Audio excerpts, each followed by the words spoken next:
This is Chargers Now. I am your host, Will Ortner, and as you can see, I'm not in the studio. I'm actually coming to you from the road over in California for the really big game, doing some fun coverage there. But while I was doing that coverage, I knew that I had to get out some great news to you, the Chargers fans, and I want to make sure that I did so today. So make sure that you come on in and hit that subscribe button, because the minute that good news can come your way as a Chargers fan, I'm going to make sure that I get it to you. What is that good news, you might be asking? Will, is it a new defensive coach? Is it going to be a new offensive coach? No, it's actually something that is much, much better. And that is the fact that the NFL salary cap is going up next year. Now, you might look at yourself and say, Will, what does the salary cap going up have to do with the LA Chargers? And how good of a thing can it really be? Well, I'll tell you right now, it's a really freaking good thing for the Chargers on a multitude of different levels. What do I mean by that? Well, let's dive into it right now. When you look at the NFL salary cap, the projection is right now $303.45 million when it comes to the 2026 NFL salary cap. Now, last year's salary cap was at $279 million.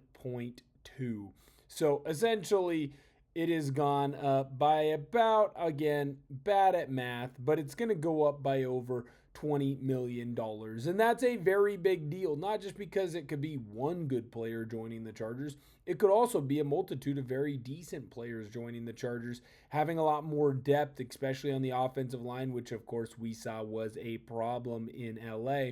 These are the things that are going to be good for Chargers fans, and these are things that Chargers fans, I do believe, are going to want to know. Now, when you look at the salary cap for the National Football League, take out the 2021 year, essentially after coming out of COVID, the salary cap has just continued to go up. In 2023, it was $224.8 million. Then it was $255.4 million in 2024. 2025, $279.2 million, and then of course now it is $303.45 million. So the salary cap continues to go up. What does that allow teams to do? Well, it allows them to spend more money on a lot of the star players that each team has. It allows them, if they need to go and sign a player in free agency, if they need to go and sign a player that's already on their squad, well, hey, they have a little bit more money to play around with.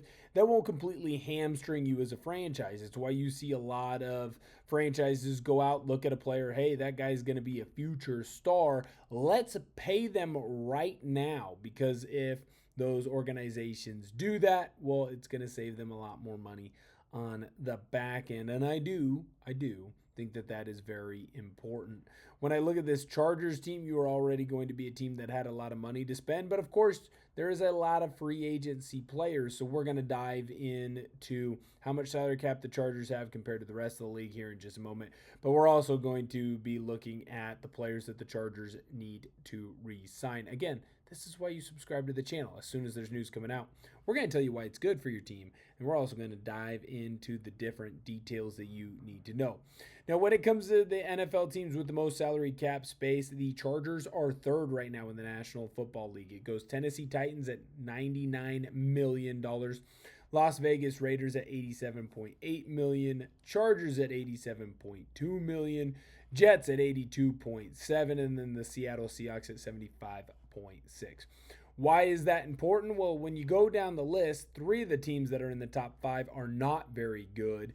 The other team that's in the top five, well, they play in the NFC. So the real team that you have to focus on there is the Chargers. When it comes to the AFC side, the other three teams that are in the AFC, well, they're just hot garbage. So they're going to have a lot of free cap space because they're not paying anybody, because no one's good.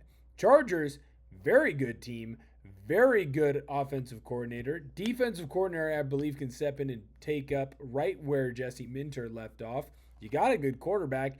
There's good players around that, yeah, you're going to have to pay, but that's a freaking good team, and you have a lot of space now. Now you can save some of that money and maybe overpay for a guy like a Tyler Linderbaum, or overpay for some of these other free agent targets that we have already laid out here on the channel, and continue to improve this LA Chargers team and this LA Chargers roster. It's also something that the Chargers can really look at when it comes to the draft. Now you can spend more money in free agency so you can hyper focus in on those specific spots that you want to focus in on the draft, right? There's a lot of smoke coming out right now that the D tackle out of Florida, the Banks kid, there's a lot of love from that Chargers organization. Well, if he's going to be your focus, you don't have to spend that money on a defensive tackle in free agency. You can donate more of that money, or allocate more of that money, I should say, towards an offensive lineman free agent, or a wide receiver, or a corner, or insert whatever player you'd like to add in there. So the fact that the Chargers are so high up when it comes to free agent cap space is going to be a big deal. I think you are going to see the Chargers get really aggressive in free agency this year. You don't bring in an offensive coordinator like Mike McDonald to sit there and just kind of, or Mike McDaniel, excuse me. You don't bring in an offensive coordinator like Mike McDaniel to sit there and say, well, I guess we better get a bunch of young guys, because you don't know how long Mike McDaniel is going to be with the Chargers. In fact, I bet you it's not going to be that long of a marriage. So if it's not going to be that long of a marriage, you better give him as many good players as possible, as early as possible. So spend that money on the offensive line, especially the interior, especially center. Go get a Tyler Linderbaum. When you look at some of the outside weapons, spend it on a good wide receiver. Go after an Alec Pierce. Go after one of those types of players, because, well, you have the capital to spend it, and you can take something that's probably in the middle for you when it comes to talent and skill level, and make it one of the top things for your organization.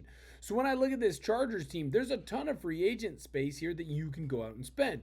Now, when I look at some of the top free agents that the Chargers can still go and use that money on and re-sign players that are already in the system, I think, to me, the very first person that I have to go and look at is Odafe Oweh. The guy was an absolute beast this year in LA. Over 7 sacks after he came over from Baltimore. You don't make that trade if you don't expect to keep the guy. So go and pay him a ton of money.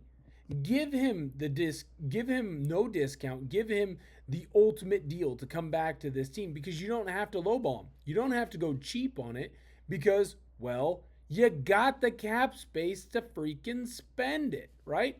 So go out and spend it on him. When I look at a couple of the other guys in this crew, if you want to bring back a Keenan Allen, which it does kind of feel like Chargers fans do and the Chargers organization does, spend that money on Keenan Allen, right? He's an older guy. He's a veteran presence. Maybe you go in the draft and you draft a wide receiver. Hey, cool. You decide not to allocate that funds on a veteran wide receiver. Well, then pay for Keenan Allen to come back so he can help push along that younger wide receiver. It's only going to help make them better. When you look at Khalil Mack, that guy right now is deciding between playing football again and trying to go after a Super Bowl, or to just retire. So pay him. Give him more money than you might normally be comfortable with. Give him more money than you might say, yeah, he's probably earned that. Give him all the money. Why? Because you'll be able to hold on to him in the long run for that year. Give him more money because you have the opportunity to do so. Do not just sit back on your hands and say, well, we wouldn't normally spend that amount of money. You can't take this money with you, so spend it. And that's what the good news is. The Chargers have way more money than most teams in the National Football League, and they are going to have the opportunity to add more key and strong players to this team. It's only going to help this squad, and I am very excited to see what this Chargers team does. It just feels like this offseason, other than the Jesse Minter news, just keeps coming up. LA Chargers. Thank you guys so much for viewing today's video. Really excited to get it out to you. Obviously going to have a little bit slower week on the channel, being out and traveling and whatnot. But I promise that as soon as there's breaking news or any big news, we're going to make sure that we get you guys covered. Thank you guys so much for viewing today's video, and bolt up.